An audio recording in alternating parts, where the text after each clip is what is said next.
হরে কৃষ্ণ। রাধে রাধে বন্ধুরা, সকল বৈষ্ণব ভক্তবৃন্দের শ্রীচরণে আমার কোটি কোটি কোটি কোটি প্রণাম। তো আজকে তোমাদেরকে বলবো, অনেকেই জানে না গীতার 18টি গোপনীয় নাম কি, এবং এই গীতার 18টি গোপনীয় নাম যদি আমরা উচ্চারণ করি বা সবসময় বলি তাহলে কি ফল লাভ করা যাবে এবং কি বিপদ থেকে আমরা রক্ষা পাবো। এটার 18টি নাম তাহলে কি?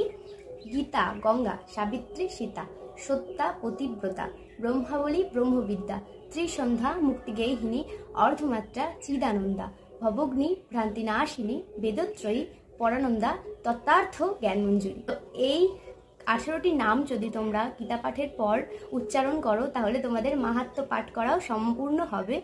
এবং পথে ঘাটে যদি এই নামগুলো তোমরা উচ্চারণ করো তাহলে বিভিন্ন বড় দুর্ঘটনা থেকে তোমরা রেহাই পাবে এবং কোনো বিপদ তোমাদেরকে ছুঁতে পারবে না, স্বয়ং ভগবান তোমাদেরকে রক্ষা করবে।